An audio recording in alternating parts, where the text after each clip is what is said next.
Bapak Ibu Saudara, saya mau beritahu, di kuburan pun ada Tuhan ternyata. Cuman itu bukan tempat persekutuan dengan Tuhan. Itu tempat Tuhan rescue atau Tuhan menyelamatkan seorang.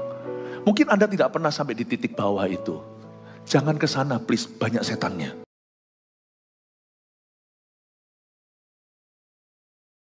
Terang di antara orang-orang yang hidup. Sebab kau bukanlah Allahnya orang mati, tapi orang yang hidup Tuhan. Dan di dalammu kau sediakan hidup yang kekal. Bagi setiap orang yang percaya kepadamu Tuhan, mereka diselamatkan. Dan kau memberi sukacita di dalam hadirat-Mu ya Tuhan.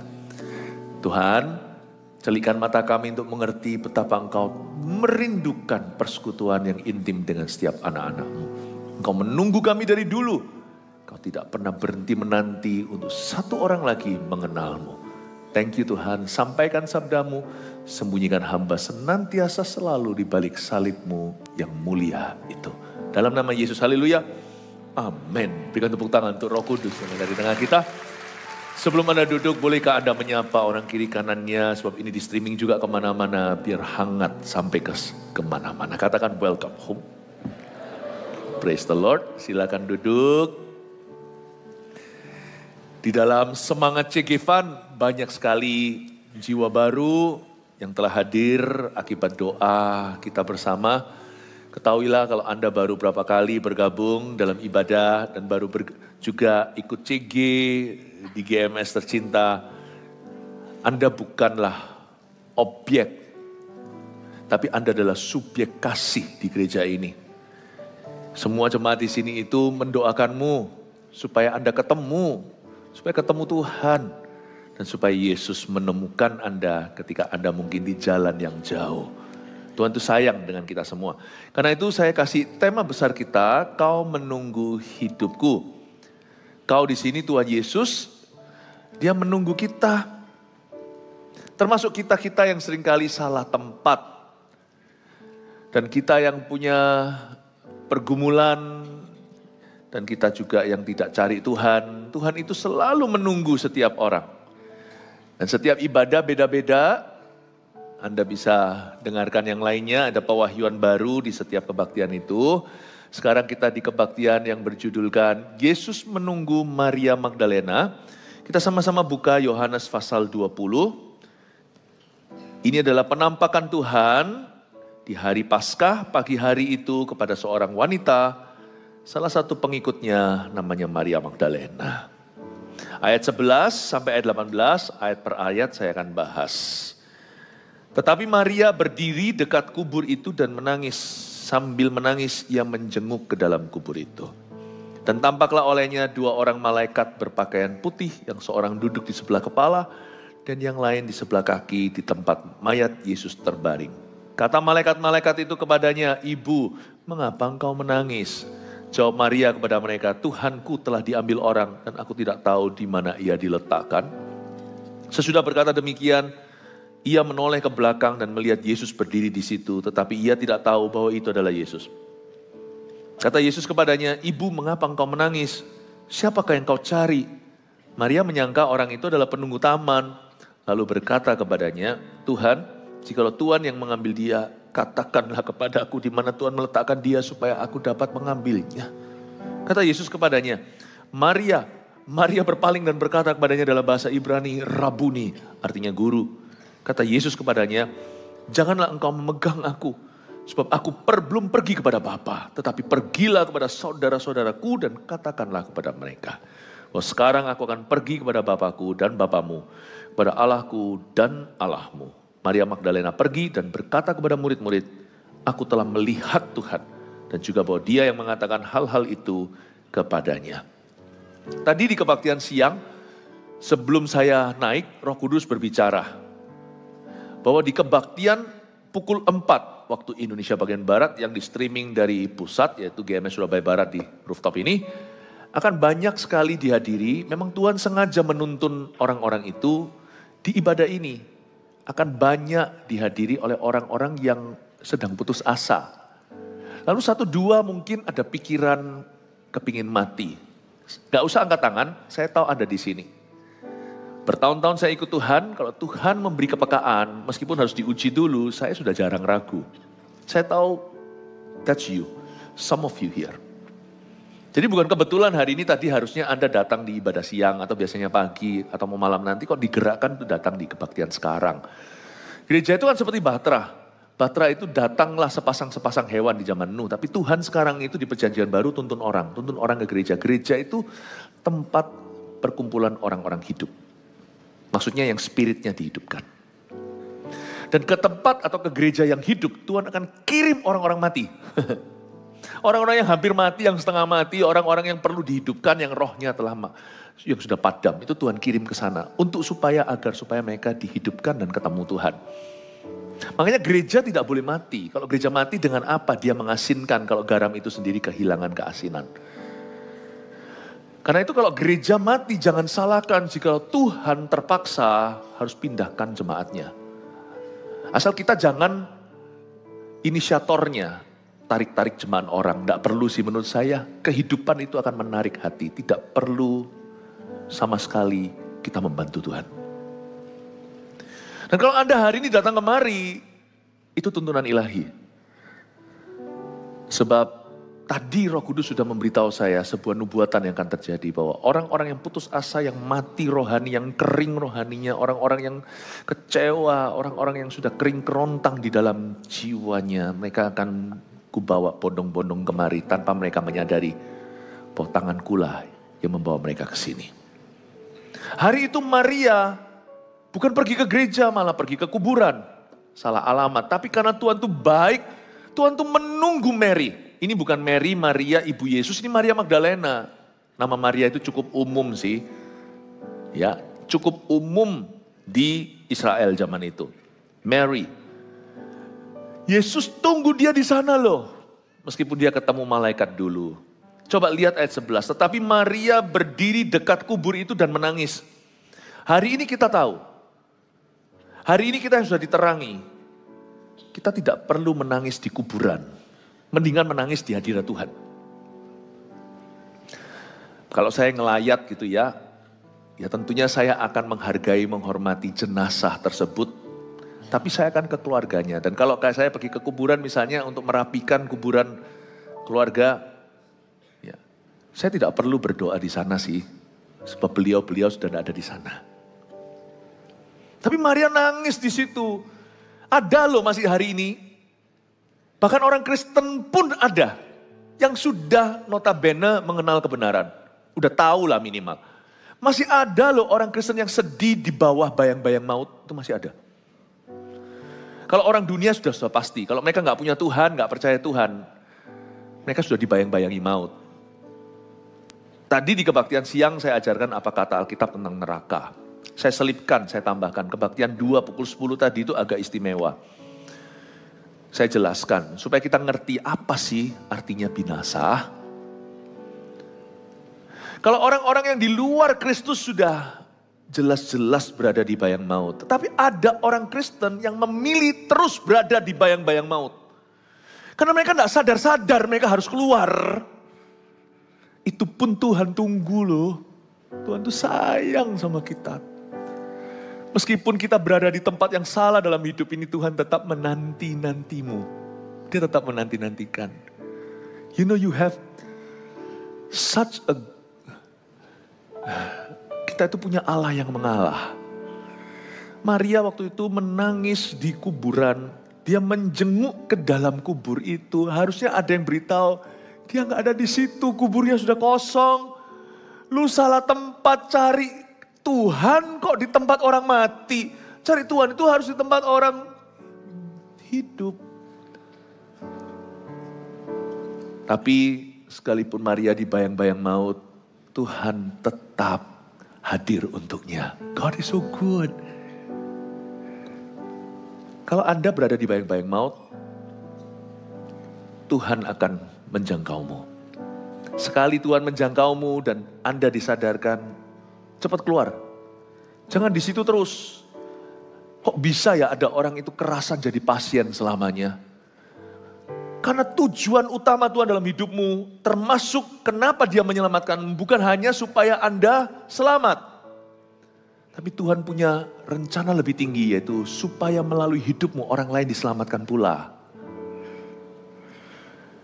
Karena itu jangan ada di antara kita yang terus cuman minta ditolong, minta didoakan. Kita harus punya visi lebih tinggi. Ditolong iya, didoakan iya, mengalami kelepasan iya. Tapi jangan berhenti di sana. Tuhan menunggumu karena Tuhan percaya. Tuhan melihat potensi di dalam dirimu. Tuhan tahu bahwa suatu hari kelak Anda akan menjadi kakak-kakak rohani berikutnya di rumah Tuhan. God wants to heal you so that you may heal other people too in His name. Of course, Tuhan ingin menyembuhkanmu supaya akhirnya Anda pun menjadi orang yang menyembuhkan orang lain di dalam namanya. Ingin saya untuk menjelaskan pada Anda bahwa tidak boleh ada di sini yang cetek pikirannya. Kita dulu pernah dangkal, saya juga nanti kalau Tuhan izinkan ada waktu saya kasih kesaksian. Tiap ibadah ada kesaksian yang beda yang belum pernah Anda dengarkan. You think you know everything about your pastor?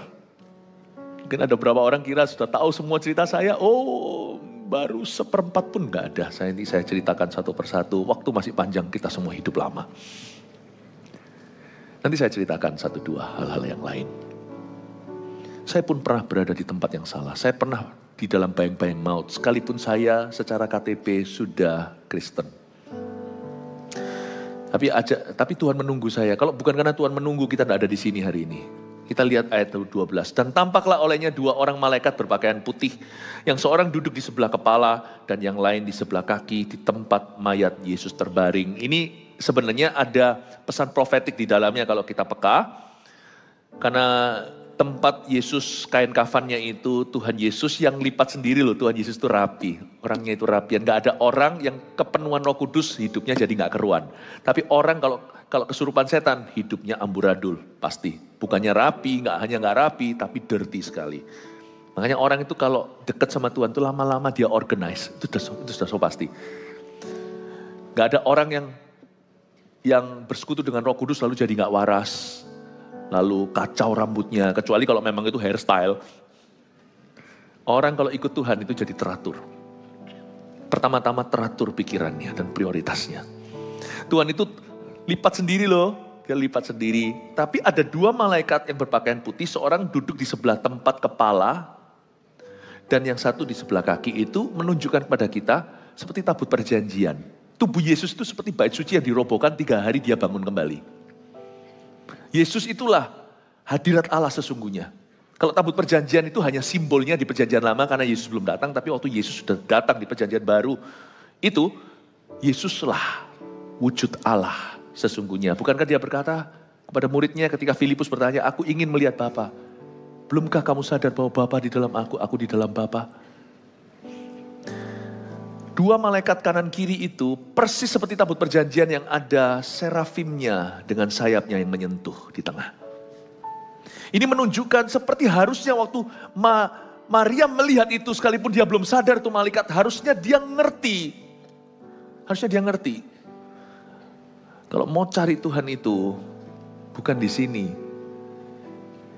Hadirat Allah itu tidak ada di kuburan. Meskipun Tuhan itu matanya menjelajah. Tuhan itu ada di mana-mana, I know.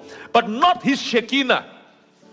Hadirat Allah itu ada, yang simple aja ada 3 pengertian. Hadirat Allah yang di mana-mana itu, yang tidak tentu mendatangkan pertobatan. Karena Tuhan itu ada di setiap tempat. Dia itu omnipresent. Atau dia itu maha hadir. Di tempat dugem, tempat orang-orang berbuat jahat, Tuhan ada semuanya. Matanya menjelajah. Setiap buku ditulis tentang perbuatan kita di hidup ini.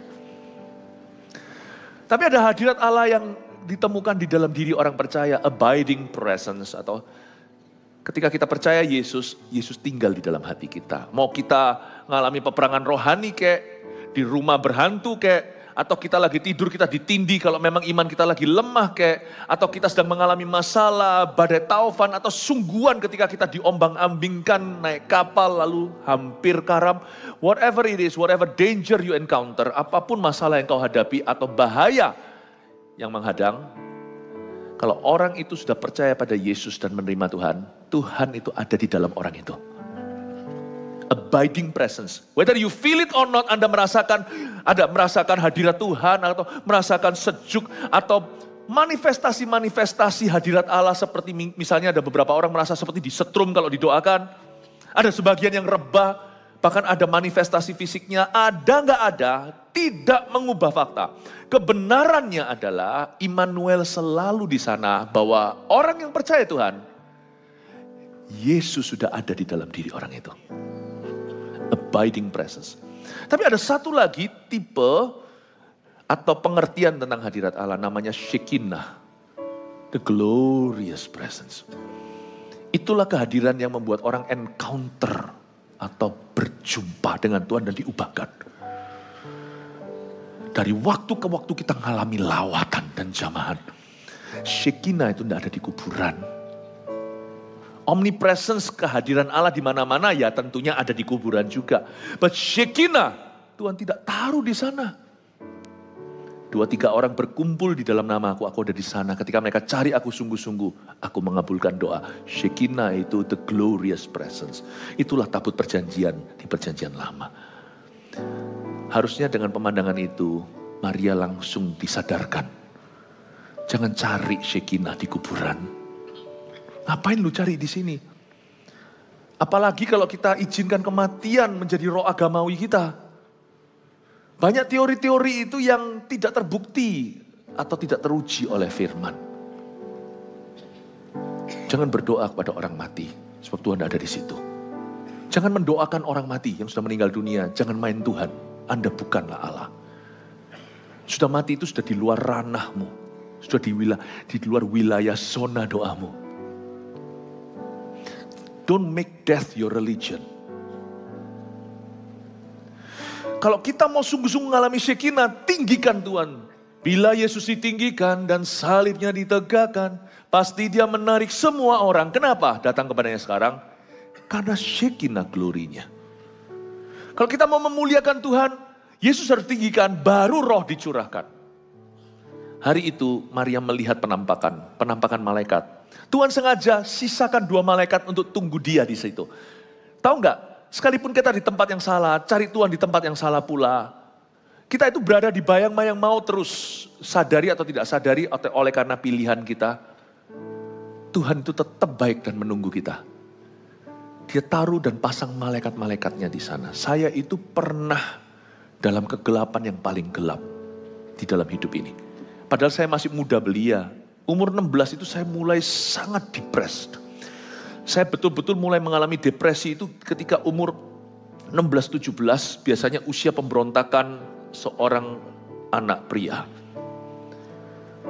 Saya umur 16 itu mulai gerah. 17 mulai agak gila. Sungguhan, hati saya itu saya tidak bisa kendalikan. Umur 18, 3 kali percobaan bunuh diri. Saya pernah berada di tempat yang salah dalam hidup ini. Untungnya Tuhan tidak tinggalkan saya. Tuhan masih sisakan malaikat untuk menjangkau orang berdosa seperti aku ini. Tuhan menunggu Maria Magdalena. Tuhan juga masih menunggu saya. Orang berdosa namanya Philip Mantova. Dan izinkan saya teruskan hari ini beritanya. Tuhan juga menunggu Anda. Jikalau ada di antara Anda hari ini dalam keputusasaan, lembah kelam, bayang-bayang maut, dalam kesalahan, dalam lumpur dosa. Tuhan ada di sana. Percobaan saya pertama kali bunuh diri, coba saya ceritakan 2 malaikat saya, oke? Jangan kita bicara sama malaikat, enggak usah minta lihat malaikat, tidak perlu kita itu berkanjang pada penglihatan-penglihatan. Fokus ke Yesus saja. Yesus tahu kok harus taruh malaikat di mana untuk jemput Anda. Saya sih enggak perlu cari pegawainya, saya udah kenal bosnya. Dia taruh nanti staf-stafnya dalam hidup kita. Tidak usah kita kenalan, kita cukup kenal dengan penciptanya. Malaikat saya pertama itu malaikat beneran. Percobaan bunuh diri saya waktu saya berumur hampir 18. Dan saya hampir sukses bunuh diriku. Karena saya depresi berat. Sekalipun seolah punya segala sesuatu. Orang tua harus bisa mengerti dunia anak muda. Sekarang saya sudah lebih tua. Saya jadi paham muda-mudi saya terbeban. Karena yang mereka hadapi itu real loh. Jangan kau bandingkan selalu, di zamannya papa mama. Setiap zaman itu lebih edan. Zaman papa mama tidak seberapa dengan zaman anak-anaknya. Zaman kita dulu gak sama dengan zaman anak-anak kita sekarang. Jadi jangan berkata yang bisa depresi, yang bisa sedih, yang bisa dibayang-bayangi maut itu cuma papa mamanya. Setiap masalah itu real bagi yang mengalaminya. Saya mengalami sesuatu yang dunia tidak bisa pahami. Waktu itu jarang ada orang-orang yang mengerti pekerjaan Roh Kudus di sekeliling saya. Depresi saya mulai menjadi-jadi. 3 kali saya coba bunuh diri. Yang pertama gak jadi karena tiba-tiba saya takut sendiri. Padahal saya gak takut mati seharusnya. Karena saya gak ngerti neraka. Tapi saya tiba-tiba gak jadi aja. Tiba-tiba saya mikir, jangan Padahal bukan tipe orang yang ngancam-ngancam. Saya kalau ngomong sesuatu pasti saya lakukan. Jadi akhirnya batalah. Siapa yang membatalkan? Saya sendiri. Tanpa saya sadar sebenarnya Tuhan yang membuat saya membatalkan. Tapi percobaan kedua, serius saya. Kali ini supaya cepat. Supaya saya gak ada kesempatan untuk mikir. Maka saya pakai satu cara. Saya gak akan ceritakan dengan detail ya. Yang kedua ini gak apa-apa karena ini biasa. Tidak gori atau tidak berdarah-darah. Tapi saya gak mau memberi ide kepada orang-orang yang memang kepingin mati. Saya naik mobil, saya tancap gas sampai 180 km. Bahkan bisa lebih karena mobil saya sanggup lakukan itu. Saya pergi ke arah perbatasan Amerika Kanada. Saya minum alkohol, minuman keras, agak mabuk begitu. Tapi saya nggak mudah mabuk masalahnya. Nah itu bahaya. Ya, saya habiskan banyak, udah mulai teler, saya lepas setir. Sebelum ada film Fast and Furious. Itu mobil jalan dan saya angkat tangan, I want to die. Saya beritahu ya, itu mobil yang saya lepaskan, itu pergi ke lane tengah. Meskipun itu jalurnya banyak, itu truk-truk besar, itu malam hari dan perjalanan ke arah Amerika itu kan terjadi banyak tukar gini-gini, ekspor impornya. Jalan darat ya, lalu ketika dia mulai ke tengah itu belakang saya sudah perhitungan. Dari spion kiri, spion kanan saya tahu mobil apa yang ada di depan belakang. Saya tahu itu mobil truk gede banget. Besar sekali, saya siap untuk ditabrak. Saya lepaskan, I want to die. Dan tiba-tiba waktu saya merem tutup mata, mobil saya bisa banting setir ke sebelah situ, ke sebelah kanan. Karena situ lane kanan. Ke kanan. Kaget sampai untung saya, kok mau bunuh diri kok pakai seatbelt, kenapa ya? Gak mikir sih, kalau orang mau bunuh diri itu udah gelap mata soalnya. Tapi saya pakai seatbelt karena saya berani mati takut ditilang. Karena kalau ditilang bukan saya yang tanggung, papa, kasihan. Saya sudah ada guilty perasaan dengan orang tua. Karena saya ini kok begini begitu. Karena orang kalau kena ini itu, kena candu segalanya itu sudah pasti tidak keruan. Saya lepaskan, itu aneh, itu malaikat beneran. Karena tidak ada orang lain di mobil saya. Dan setan pasti mau saya mati. Tapi saya tahu itu pasti Tuhan. Itu setir saya, waktu saya buka ada yang, setir saya bisa banting sendiri, ada yang tampil. Ada bunyinya, tuk, setirnya itu ke kanan. Itu supranatural. Saya dengar orang marah-marah teriak, gitu ya. Nggak tahu saya dengar atau pokoknya saya lihat orang itu ngoceh, sudah ngamuk-ngamuk, dia kasih jari tengah, jari kiri, jari kanan semua keluar. Percobaan ketiga saya mau bunuh diri. Berapa minggu setelah itu, saya sendirian, cuman kelupaan cabut telepon. Waktu saya hampir melakukan aksi saya, yang ini saya tidak akan ceritakan detailnya. Saya sendirian di rumah. Tuhan kirim seorang malaikat, tapi ini bukan malaikat beneran, ini manusia, almarhum ibu gembala saya di Kanada. Kring telepon saya. Pas saya hendak beraksi dan saya pasti mati kali ini, 100%. Ini gak akan gagal. Waktu beliau telepon saya, kring masuk persis sebelum mengena. Udah, gak usah tanya sama saya caranya gimana. Ya, tarik pelatuk aja sudah habis saya. Udah. Langsung saya ditelepon. Dan tahu nggak hai, nggak apa. Philip, saya mau pinjemin kamu buku. Ini adalah seorang yang pernah dibawa Tuhan ke neraka. Hah? Tepat sekali. Saya hampir terjun bebas ke situ. Saya tentunya nggak pernah baca buku itu. Dikirim ke saya hilangin lagi, nggak tahu malu. Istri gembala itu tanya sama saya, Bugem tanya, bukunya boleh kembaliin sekarang? Saya bilang, hilang. Saya nggak pernah baca, saya nggak pernah tahu. Tapi saya tiba-tiba seperti disentak Tuhan, malaikat tanpa sayap seorang manusia sungguhan dan berkata, kamu siap masuk neraka? Seolah Roh Kudus berkata gitu. Tariklah pelatuknya. Oh, jadi tahu dong gimana caranya. Kamu siap masuk neraka? Go ahead, do it. Lakukan itu. Saya taruh, nggak jadi. Bapak Ibu Saudara, saya mau beritahu, di kuburan pun ada Tuhan ternyata. Cuman itu bukan tempat persekutuan dengan Tuhan. Itu tempat Tuhan rescue atau Tuhan menyelamatkan seorang. Mungkin Anda tidak pernah sampai di titik bawah itu. Jangan ke sana, please, banyak setannya. Jangan ke lembah kelam itu, nggak perlu ke situ, pergilah ke gereja minta didoakan. Apalagi kalau Anda bisa pergi ke gereja seperti ini yang hidup sekali dan mengalami kebangunan atau kebangkitan rohani. Jangan ke situ, tapi di situ pun ada Tuhan. Tuhan sisakan malaikat dalam kasus saya. Paling tidak 2/3, nomor 2 dan nomor 3, ada malaikat beneran. Yang ketiga ada ibu gembala yang telepon saya dan rescue me. You see, God is everywhere, even in your darkest alley. Tuhan ada di mana-mana, even in the deepest valley. Tuhan ada di mana-mana, termasuk di lembah yang paling curam, di ganggangmu dan selokanmu yang paling gelap dan paling hitam. Tuhan ada di situ. Bukan untuk menjadi tempat persekutuanmu kemudian, tapi di situ Tuhan akan memanggilmu, keluarlah dari tempat gelap itu, masuklah dalam terang. Itu apa yang saya alami. Jadi kalau sekarang kita tidak ada di lembah bunuh diri, misalnya dalam lembah putus asa karena kerjaan kita macet, kita sekarang kecewa, kita hambar kecut hatinya, Tuhan juga ada di sana. Tuhan yang menunggu Maria Magdalena.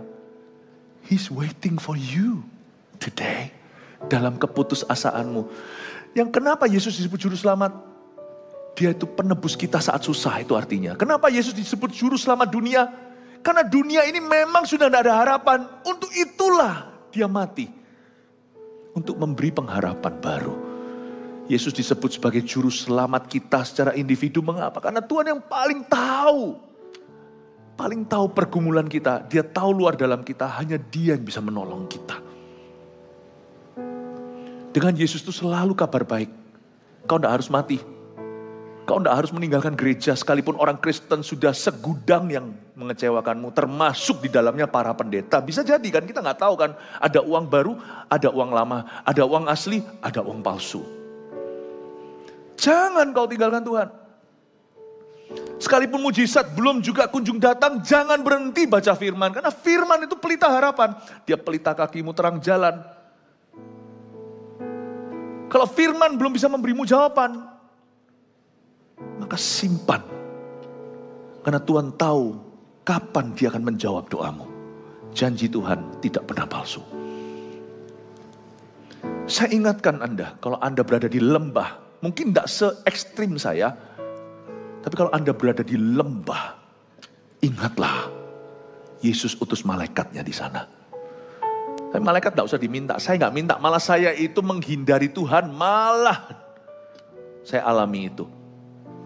Ya, jangan mencobai Tuhan, tidak apa-apa, aku bunuh diri aja, nanti kan dihentikan. Lah gimana kalau tiba-tiba Anda lompat, tidak ada yang menopangmu?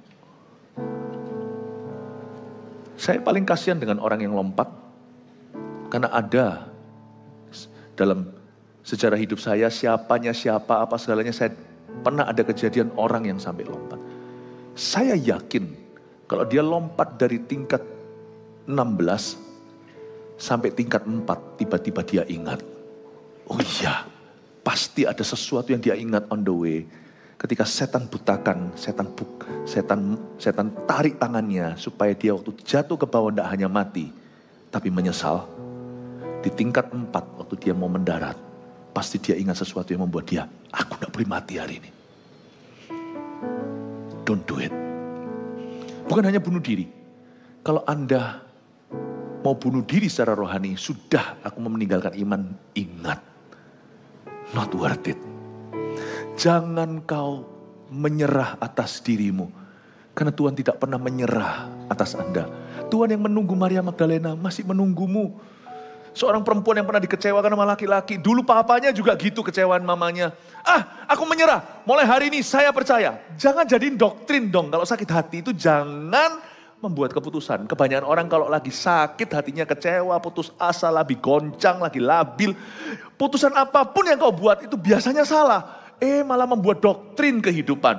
Semua laki sama-sama buaya. Loh, mendingan mulai hari ini, aku perempuan biar aku jatuh cinta dengan sesama wanita. Jangan melenceng. Jangan melenceng dari rencana Tuhan. Jangan melenceng dari penciptaan. Dari orang kecewa, orang bisa masuk dalam homoseksualita. Laki-laki yang pernah dikecewakan oleh figur ayah. Lalu habis itu, begitu. Don't. God has a way. God will make a way where there is no way. Even in your most painful situation, meskipun di dalam keadaanmu yang paling menyakitkan, ingat sekalipun Anda tidak melihat, ingat sekalipun Anda tidak merasakan, ingatlah bahwa Tuhan masih ada. Dan Tuhan itu ada. Kalau Tuhan ada, kenapa? Kan biasanya gitu manusia, jangan kepancing emosinya. Nanti kita berikan iman kepada setan tanpa kita sadari. Jiwa kita tercuri. Kalau Tuhan ada, mengapa begini terjadi? Kalau Tuhan ada, kenapa aku diginiin? Kenapa aku digituin? Mana Tuhan ketika si ini menderita? Mana Tuhan ketika dunia begini? Ya saya ngerti semua itu seperti kedengarannya cengli masuk akal, tapi itu roh dunia. Percuma berdebat dengan orang dunia yang sudah punya pendapat demikian. Karena apapun selalu, mutiara yang keluar dari mulut kita, dia akan injak-injak dan menyerang kita dengan itu. Tapi orang benar akan hidup oleh iman. Just trust. Trust him. He's there. Saya pun tidak mengalami perkecualian. Saya mengalami pencobaan yang kau alami. Meskipun kami diurapi, atau kami dipakai Tuhan dulu, atau dipakai Tuhan lebih, we are the same. Orang benar hidup bukan oleh mujizat only, tapi oleh iman. Jangan kau menyerah. Saya merasa saya harus memberitahukan firman ini kepada orang-orang. Karena Tuhan berkata tadi bahwa orang-orang putus asa sebagian akan ada di ibadah ini. So I plead with you. Kata malaikat itu kepadanya, ayat 13, Ibu mengapa engkau menangis? Jawab Maria kepada mereka, Tuanku telah diambil orang dan aku tidak tahu di mana ia diletakkan. Ayat 13 ini bagus. Malaikat-malaikat itu tidak ngawang. Malaikat-malaikat itu bertanya suatu pertanyaan yang sangat objektif dan praktis. Why are you crying? Dia diajak untuk rasional. Tahukah Tuhan tidak suruh kita hanya menyembah dalam roh? Roh harus kuat. Kalau kita berbahasa roh tidak perlu artikan. Karena kita sedang membangun manusia roh kita. Di saat doa syafaat. Tapi saat kebenaran seperti ini, semua harus bisa dijelaskan dengan logis. Ibu, mengapa engkau menangis? Kalau kita ditanya sungguhan sama orang yang mau bunuh diri contohnya, kenapa kamu mau bunuh dirimu? Kalau kita bisa ajak ngomong dia 5 menit, talk sense into him. Masalahnya ini peperangan rohani, biasanya orang gitu dan tidak bisa dia ajak diskusi. Dia sudah buta matanya. Kalau dia mau denger aja 5 menit, kita ajak dialog sebentar, mungkin dia gak jadi. Apalagi kalau kita ngomong sungguh tah, dengan kamu mati itu selesai masalahmu. Kamu orang Kristen bukan? Kamu tahu firman kan? Kalau setelah kehidupan ini adalah penghakiman, kamu tahu kan kalau orang meninggal itu, mati, dia hanya meninggal dunia. Kamu merem sini, melek di sana, kamu tahu kan? Sadar dia. Kamu tahu apa yang kamu mau lakukan ini adalah bungee jumping, terjun bebas langsung masuk ke dalam eternal damnation atau hukuman kekal. Dia kan mikir, yang kamu tinggalkan itu kalau kamu bunuh diri sekarang itu anakmu gimana kalau dia orang tua? Itu akan mencipta satu warisan atau legacy, nanti kemudian keturunanmu juga bilang, oke, ternyata bunuh diri, wong grandma aja, wong mama aja. Kamu gak mikir guilty feelingnya suamimu. Hancurnya orang sekelilingmu, tambah, tapi hati-hati, ngomong guilty tambah cepat dia bunuh diri. Tapi kamu tahu gak, Tuhan berjanji memberimu masa depan penuh pengharapan. Mungkin dia nangis, damai sejahtera itu masih ada. Kamu tahu kalau kondisimu sakit, tapi kamu tidak sendiri. Aku akan sama-sama kamu. Teman-temanmu ini, saudara-saudaramu ini di CG, kita akan sama-sama gandeng tanganmu. Kamu tidak akan bergumul sendirian. Tapi kalian tidak ngerti pergumulanku. Sama, kamu tidak ngerti pergumulanku. Tapi kita bisa bersatu. Oh iya. Masih ada loh, Tuhan itu berjanji Roma 8. Kalau kita pakai firman, apalagi pedang roh itu dahsyat, setan langsung keluar. Dia bekerja sama dalam segala perkara yang baik maupun yang buruk nampaknya untuk mendatangkan kebaikan bagi orang yang mengasihi dia. Kamu tinggal mengasihi dia, tinggal berserah penuh dan setiap langkah responi dengan benar apa yang kamu tahu. Kalau kamu suruh berbuat jahat atau tidak, pilihlah tidak. Kalau kamu disuruh benci atau mengampuni, pilih mengampuni. Udah, legonya itu gitu atau pasalnya satu persatu. Responi lagi. Nanti lama-lama tanpa kau sadari itu dari sisi Tuhan. Semua itu dirajut menjadi sebuah kebersamaan, mendatangkan kebaikan dalam hidupmu. Kamu belum kalah loh, belum game over. Kenapa kamu sekarang lemparkan handuk putih dengan bunuh diri? Kamu tahu enggak? Mungkin kalau kamu enggak bunuh diri, tahun depan kamu noleh lagi, kamu berkata, untung aku enggak bunuh diriku. Untung aku enggak kecewa. Untung aku enggak berhenti jadi orang Kristen. Untung aku tidak langsung jadikan doktrin. Pesakitanku itu dijadikan doktrin hidupku selama-lamanya. Untung ketika aku lagi mengalami sakit secara temporary atau sementara, tidak mengambil keputusan yang sifatnya permanen nantinya. Untung kalau hari itu aku tidak langsung berhenti melayani. Aku tidak berhenti berdoa. Untung kalau kamu nanti 1 tahun lagi menoleh ke belakang. You see ternyata. Wow. Puji Tuhan. Aku tidak menyerah. Tunjukkan ayatnya di Mazmur. Ketika Tuhan memulihkan keadaan Sion. Keadaan kita seperti orang bermimpi. Yang menabur dengan mencucur air mata. Akan menuai dengan sorak-sorai dan pulang membawa berkas-berkasnya. Sadar dia, waktu pengharapan di dada, gak jadi. Itulah yang missing dalam hidup saya dulu. Waktu saya lagi mengalami titik bawah sebagai anak muda. Don't give up please, we love you, we really do. We may not understand, mungkin kami tidak bisa mengerti sepenuhnya apa yang kau gumulkan, tapi di rumah ini ada Tuhan. Saya berdoa supaya Anda menemukan pengharapan. Amin Bapak Ibu Saudara. Gak tentu harus bunuh diri loh. Spirit bunuh diri itu bisa translate lain. Di level-level dosis rendah. Ya, dosis marijuana. Dosis-dosis itu kelihatannya biasa. Tapi dari sana bisa jadi berat. Mungkin di dosis-dosis yang sederhana itu namanya putus asa, bukan bunuh diri. Tapi itu bisa multiplikasi 7 roh lebih jahat nanti kalau Anda buka pintu. Jangan main-main dengan memberi tempat tumpuan kaki pada setan. Sebentar lagi the whole body will enter you. Jangan kita entertain atau manjakan pikiran negatif.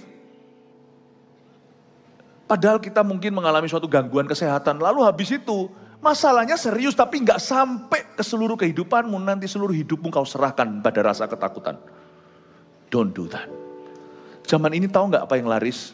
Obat penenang.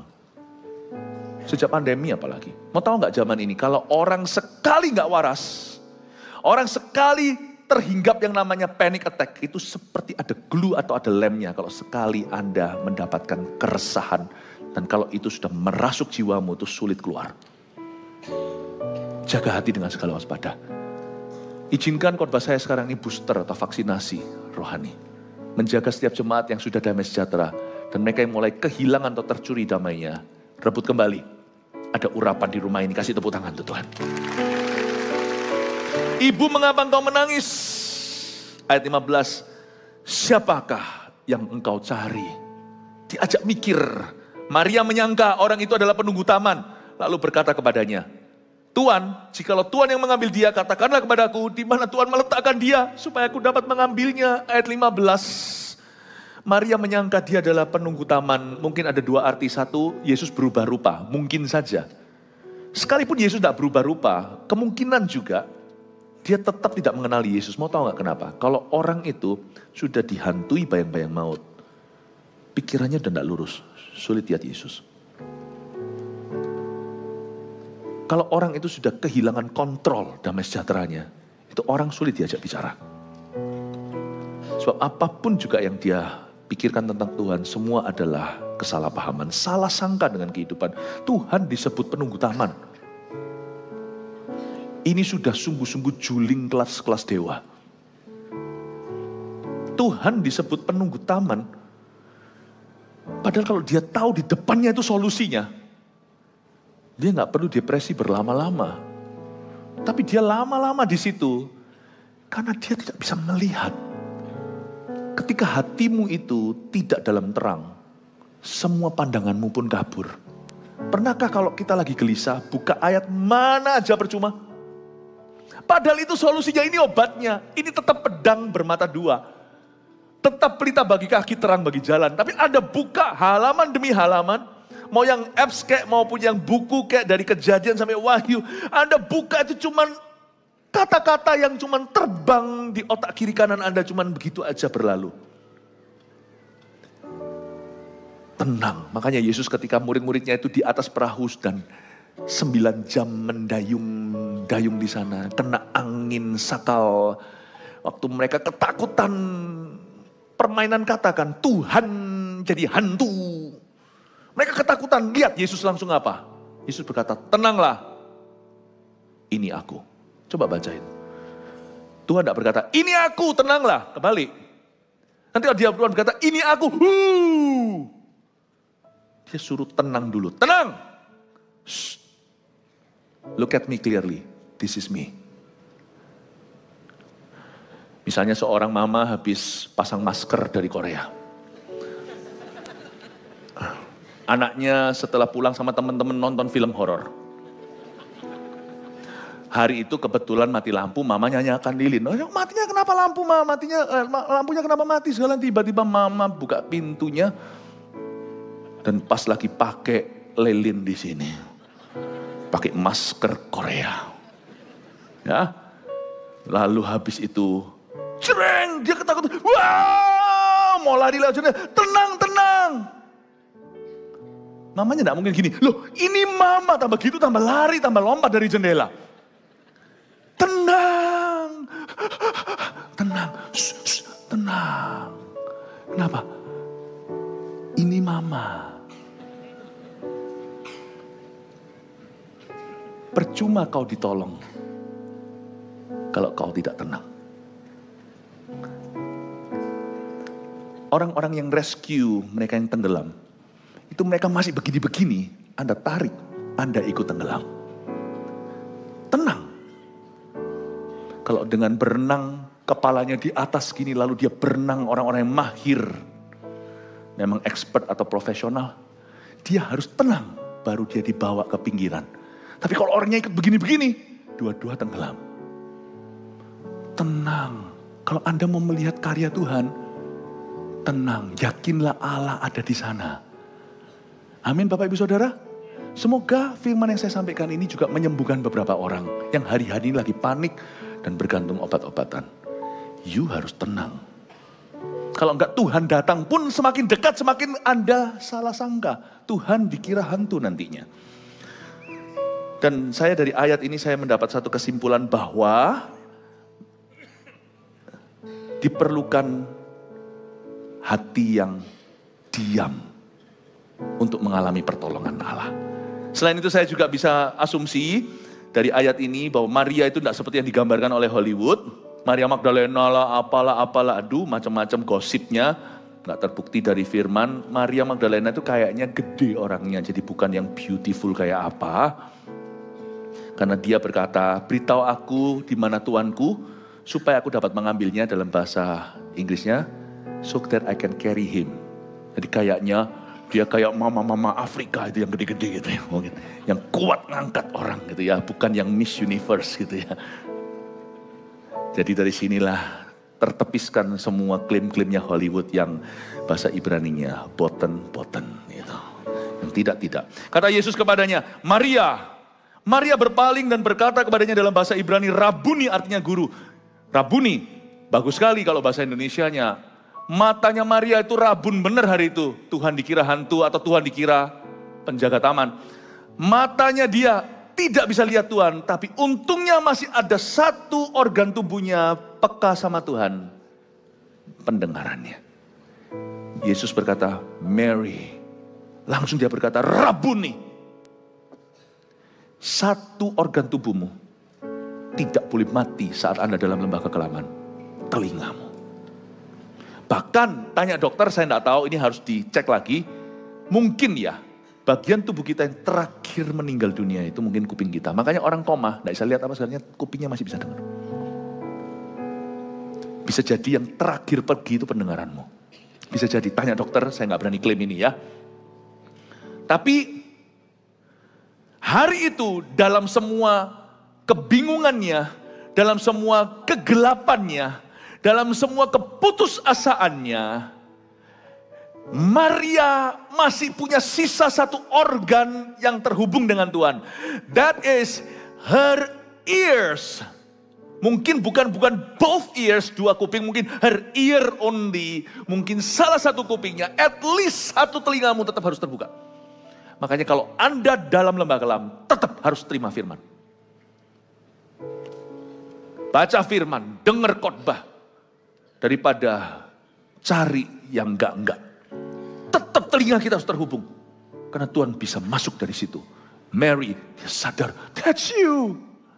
That's you, kata Yesus kepadanya, Maria. Kata Yesus kepadanya di ayat 17, janganlah engkau memegang aku sebab aku belum pergi kepada Bapa. Tapi pergilah kepada saudara-saudaraku dan katakanlah kepada mereka, bahwa sekarang aku akan pergi kepada Bapakku dan Bapamu, kepada Allahku dan Allahmu. Maria Magdalena pergi dan berkata kepada murid-murid, Tuhan kan ngomong sama Maria, you don't touch me. I want to go to my Father. Aku akan pergi kepada Bapa. Itu kenaikan Tuhan Yesus ke sorga. Tapi Maria langsung dikasih tugas. Hebat ya. Tuhan Yesus ini hebat kepercayaannya. Dia menjadi inspirasiku satu-satunya bagaimana mempercayai orang. Ini Maria dari orang yang kebingungan total. A totally confused Christian. Diubah langsung jadi witness atau jadi saksi. Dia berkata, kamu sekarang pergi kepada saudara-saudaraku. Pertama kali Yesus menyebut murid-muridnya itu saudara. Go to my brothers. Dan katakanlah kepada mereka, langsung jadi utusan Allah. Dari pasien, dari mau bunuh diri lah kalau dalam konteks saya, itu diubah langsung jadi hamba Tuhan. Ini luar biasa Tuhan itu. Dia berkata, kamu pergi kepada saudara-saudaraku, katakanlah kepada mereka. Lalu ayat 18, Maria Magdalena pergi dan berkata kepada murid-murid, aku telah melihat Tuhan, langsung menjadi witness, menjadi saksi kebangkitan Kristus. Dan juga bahwa dia yang mengatakan hal-hal itu kepadanya, disuruh punya notulen jiwa untuk ceritakan Tuhan ngomong apa aja, sudut pandangnya apa, langsung disuruh sharing. Tuhan itu baik sekali. Tuhan itu baik sekali. Jadi saya ngerti hari ini kenapa Tuhan suruh saya melayani jemaat yang kebaktian 4. Karena ada di antara Anda yang putus asa, justru orang-orang ini. Kalau Anda mau dengar dia panggil nama saya. Dengar dia panggil namamu. Dengar dia panggil nama saya. Juga dia panggil namamu. Oh giranglah, oh giranglah. Yesus sama cinta pada saya, oh giranglah. Itu respon, itu reaksinya. Tapi respon kita harus begini, ku jawab, ya, ya, ya. Ku jawab, ya, ya, ya. Ku jawab, ya Tuhan. Ku jawab, ya Tuhan. Ku jawab, ya, ya, ya. Tugas kita cuma sederhana, jawab ya, selangkah demi selangkah. Pasti kita nyampe ke rencana Bapa. Meskipun kadang rasa susah, ikuti saja perintah Tuhan. Ikuti instruksinya, turuti hikmatnya. Sekalipun hikmatnya tidak seperti hikmatmu. Hikmatnya mungkin bisa jadi melawan pengertianmu. Aku disuruh ngampuni. Bagaimana aku bisa mengampuni? Aku disuruh bersyukur, turuti aja hikmatnya. Seperti Maria ngomong begini, Maria ibu Yesus kali ini. Ngomong sama pelayan-pelayan restoran. Apapun anakku itu suruh lakukan. Di situ ada baskom, tempat untuk nampung air bersih demi cuci kaki, cuci tangannya, ritual Yahudi. Yesus berkata, bawa baskom itu semuanya, isi dengan air. Ada 6 6 baskom atau berapa ya saya lupa, berapa biji. Ketika dicedok keluar wine yang termahal, keluar anggurnya. Hikmat Tuhan itu tidak pernah salah. Mungkin orang bisa mungkin logikanya bisa pecah. Buat apa diisi air, wong kita butuhnya adalah anggur, kok malah nambahin air? Siapa tahu, siapa sangka, nurut saja, airnya berubah jadi anggur.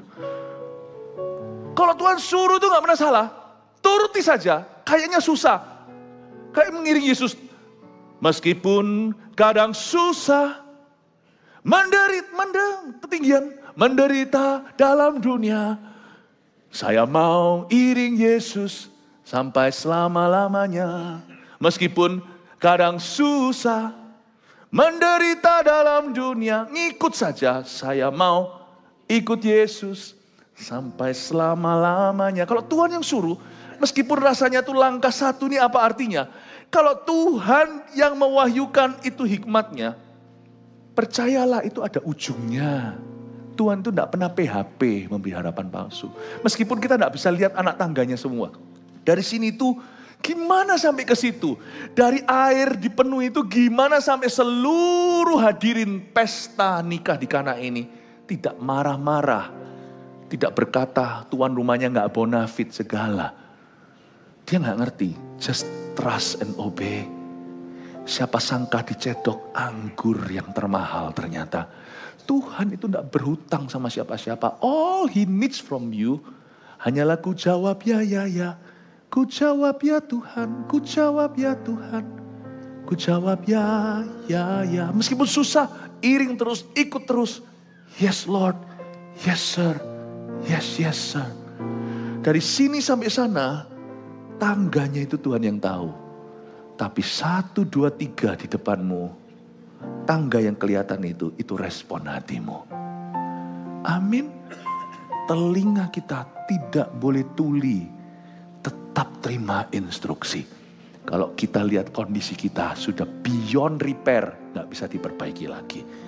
Bapak, Ibu, Saudara, Tuhan tidak pernah salah. Saya percaya hari ini Tuhan sedang memilih Anda. Dan ketika Tuhan memilih mereka, diubahnya dari pasien menjadi dokternya. Diubah dari seorang yang menderita menjadi orang yang menguatkan sesamanya. Dari seorang yang kebingungan seperti Mary Magdalene, seperti Maria Magdalena, dia berubah langsung menjadi saksi Tuhan. Pada waktu saya mengalami kelepasan, ibadah sebelum ini nanti dengarkan sendiri, kesaksian kelepasan yang saya ceritakan cukup eksplisit. Waktu saya mengalami kelepasan itulah, saya dapat satu janji Tuhan. Hari-hari ketika saya ada percobaan bunuh diri tadi itu, saya dapat mimpi. Aneh ya. Tuhan kasih saya mimpi waktu saya masih dalam masalah. Bukan nanti ketika saya jadi nabi. Bukan nabi maksudnya ketika kita itu jadi peka. Waktu saya lagi masa-masa gejolak itu, Tuhan kasih saya satu mimpi. Dalam mimpi saya melihat saya berjalan di terowongan. Terowongan itu tiba-tiba ujungnya terang, benderang di ujung sana. Tapi semakin terang ke sini, sampai menembus badan saya, tembus pandang. Sampai saya itu tidak bisa lihat badan saya dalam mimpi saya itu kayak ditembus sama sinar. Sampai saya lebur di dalam sinar itu. Saya nggak ngerti. Saya lagi depresi. Saya tidak paham. Saya lagi dalam hari-hari nanti akan mengalami kelepasan. Ya ampun, Tuhan kasih saya mimpi yang terlalu lofty, bahasa Inggrisnya terlalu tinggi. Tapi sekarang saya paham. Saya tanya waktu itu, untung ada orang yang bisa mengartikan, karena sebenarnya simple untuk orang penuh Roh Kudus itu artinya apa. Tapi bagi orang yang dalam kegelapan gak ngerti, saudara. Ada satu orang beritahu saya, oh Philip, itu berarti Tuhan mau memakai kamu menjadi terang bagi bangsa-bangsa. Hah? Terang bagi bangsa-bangsa? Doa makan aja kapan, saya giliran aja gak tahu. Sungguhan, terlalu tinggi. What? Berkat jadi, terang bagi bangsa-bangsa. Iya, itu berarti nanti Tuhan akan mengubah hidupmu. Dalam sekejap mata, kamu yang tinggal dalam kegelapan, yang duduk di dalam darkness itu, kamu akan dipanggil masuk dalam terang. Dan terangnya akan menembus hidupmu. Kamu akan dipakai jadi terang bagi bangsa-bangsa. Saya garuk-garuk kepala. Saya pikir, apa mungkin itu terjadi kalau saya melihat diri saya? Hah? Aku berusaha hidup aja gak mampu, maunya mati. Aku kelepasan, selalu kesurupan. Saya masih ingat hari-hari itu. Aku doain orang aja sama teman-temanku aja gak dipercaya. Saya jadi berkat, doa bagi bangsa, terang bagi bangsa-bangsa. Gini loh, terang dulu aja bagi kampung saya aja, jangan bangsa-bangsa. Terang aja di RT dulu sebelum RW terlalu besar. Jangan ngomong mulut-mulut, tapi Tuhan tidak menyesuaikan dengan keadaanmu. Butuh iman untuk tahu janjinya. Kalau kita selalu menyesuaikan dengan keadaan, tinggalkan. Berarti kalau tinggalkan mimpimu. Kalau Anda tidak beriman, percuma. Anda akan selalu dijajah dengan kondisi. Dibutuhkan iman. Iman timbul dari pendengaran untuk kita bisa melihat yang jauh. Yang mustahil hari ini. Tapi Tuhan sudah ada di sana. Because He lives, I can face tomorrow. Karena Dia hidup. Ada hari esok. Tuhan sudah ada di situ. Bagimu mustahil. Karena engkau manusia. Bagi Allah yang hidup di segala zaman. Dia sudah ada di sana. Waktu Anda dipakainya secara luar biasa. Saya dapat mimpi itu bukan waktu saya lagi kena. Saya dikasih mimpi dari Tuhan waktu saya masih dalam lembah. Untungnya. Seperti Abraham. Saya mau membantah, tapi gak jadi. Untungnya, ku jawab ya. Saya ngomong sama teman saya, pakailah aku Tuhan. Saya masih ingat hari itu. Pakailah aku, terjadilah sesuai kehendak-Mu. Lalu saya ngalami, yang saya ceritakan ibadah sebelum ini, kelepasan 40 hari. Untung saya agree dengan Tuhan waktu saya belum mengerti. Yes Lord, use me. Pakai aku sesuai kehendak-Mu. Saya didoakan sama Dia. Malam setelah saya didoakan, langsung saya ditindih, didatangi setan. Bermulalah kelepasan saya. Setelah malam itu untung saya didoakan, saya tidak bisa doa lagi. Setiap kali saya merem seperti saya rasa ada orang yang mau pukul saya melek lagi. Malam itu saya dengar derap kaki waktu saya tidur. Kaki itu seperti kaki tentara. Dan saya mulai ditindih dan sebagainya. Mulailah masa-masa paling neraka di hidup saya. Lewati itu, saya hidup baru hari ini. Bapak Ibu Saudara, saya mau beritahu, you must believe in your sadness, dalam kesedihanmu. You must believe God, not your circumstances. Kalau Anda mau keluar dari situ, percaya Yesus, jangan percaya perasaanmu. Amin. Tuhan menunggumu. Hari ini waktumu yang masih dalam kegelapan itu keluar, dan hari ini adalah waktu kita untuk menjangkau mereka yang dalam kegelapan. Puji Tuhan. Lagunya di mana? Gimana depannya, kasih melodinya? Mari kita semua bangkit berdiri. Tuhan Engkau, begitu ya. Memilihku sebelum ku ada. Jemarimu yang menununku serupa gambaranmu.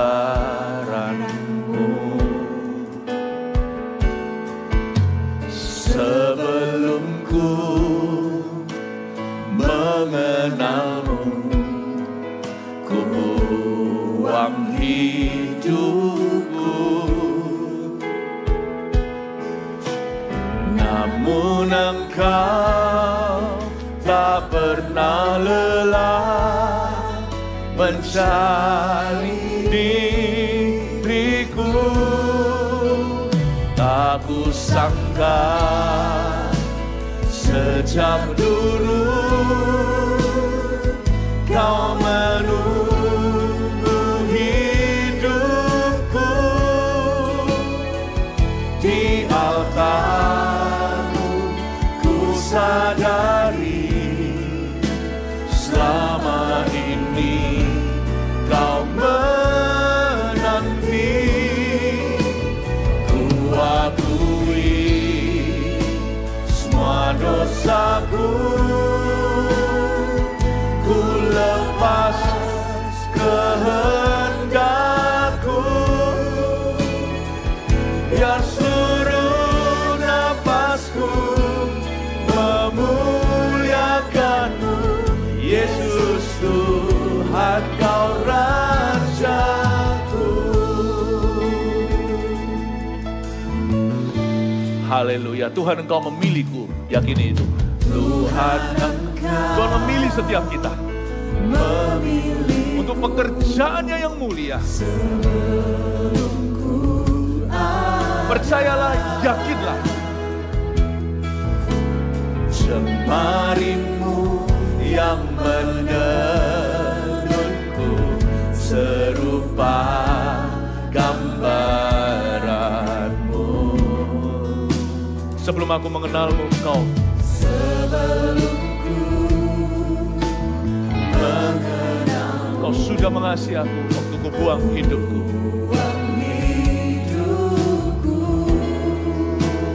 Namun Engkau tak pernah lelah mencari diriku. Aku sangka sejak dulu Kau menunggu hidupku di altar-Mu. Ku sadari selama ini Kau menanti. Ku akui semua dosaku, ku lepas kehendakku.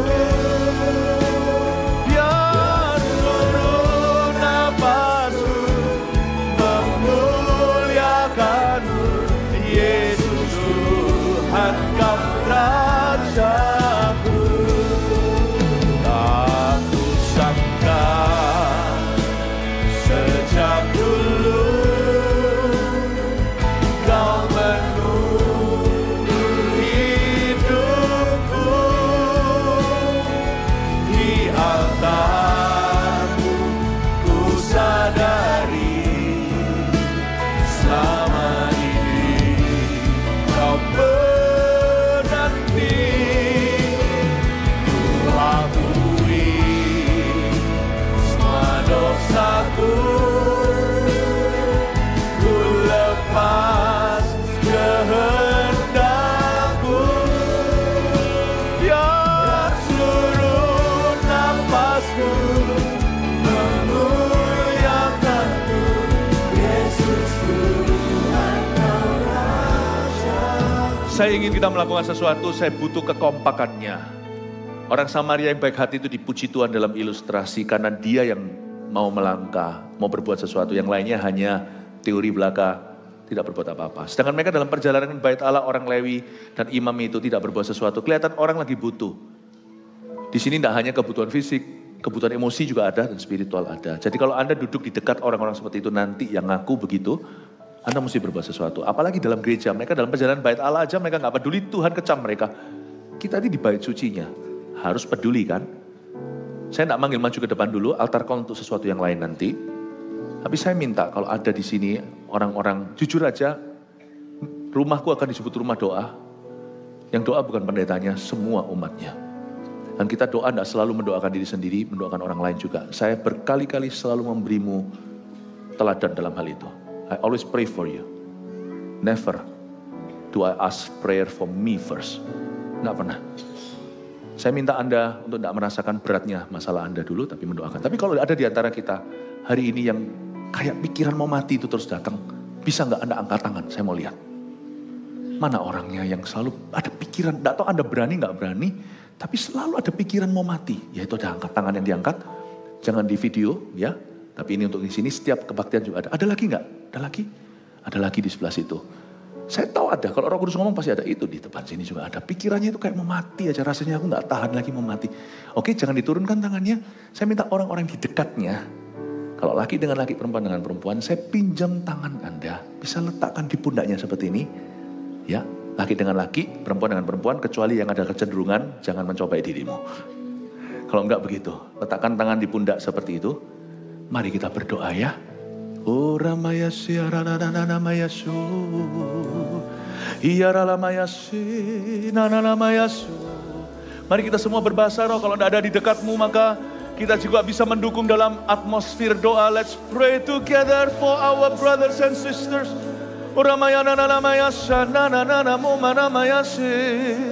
Mari kita berdoa dan jemput mereka. Tidak ada yang ketinggalan dalam visi ini. Setiap anak visi akan kita belani. Ingatlah, gereja ini akan menekankan setiap jiwa berharga, setiap anggotanya akan ditunggu. Yang terbelakang akan kita bawa maju.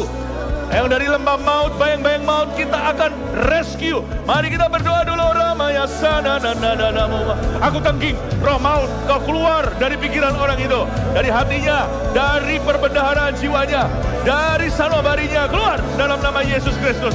Oh, di nama ya barala batagayase. Oh, di nama ya sana da bayase. Di nama ya barala bayasa da.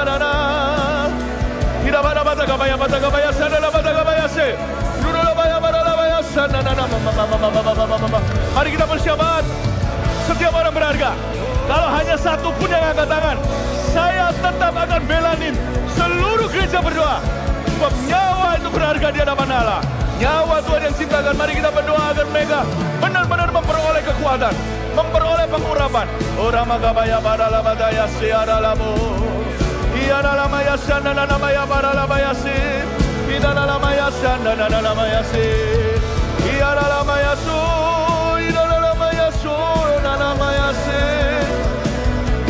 Iyana nama tagamaya sana namaya barala bayasi.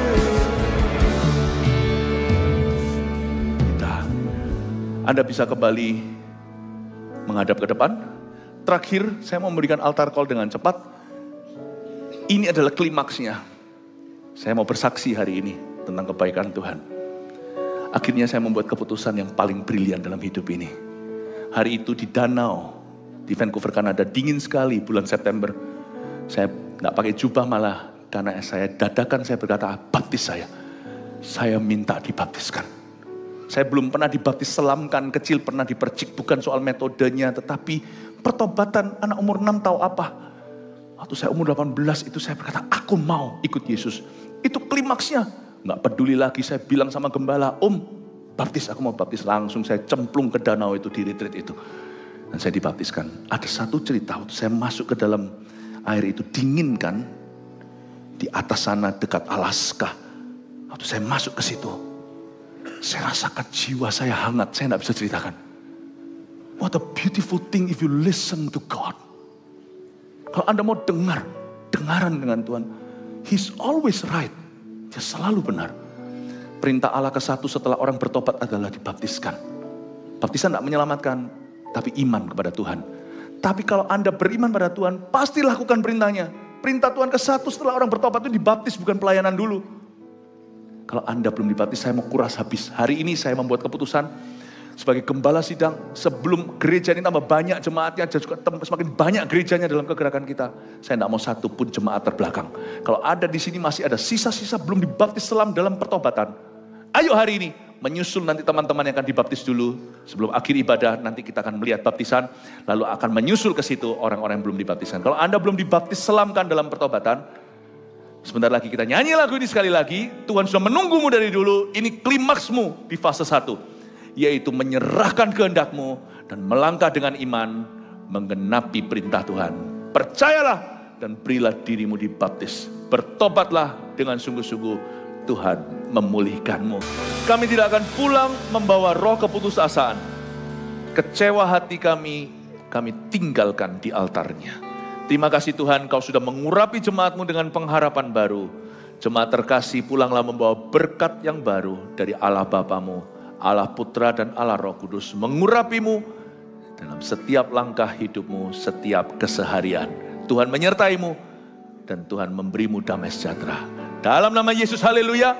Amin. Love you so much. God bless.